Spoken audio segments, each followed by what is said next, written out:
Hey everyone, I'm going to be reviewing the MaxHold double hook, just to give you an idea of how easy it is to put it on. Here's the hook part and here's the suction cup part.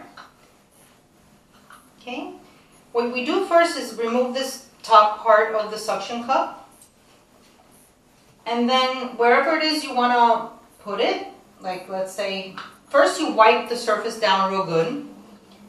That I already did that part. And then you position it and try not to get it on any of the grout lines, because then it won't stick properly. Like let's say I want it there. First you press a little bit in the center, and then you put on your bracket there, and then you just screw the top back on.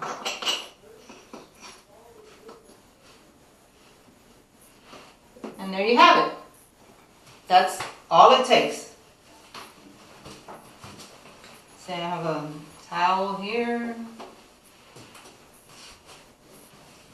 Another towel over here. Very easy to do and makes a nice strong hole. And then let's say you want to take it out. Just unscrew this top part.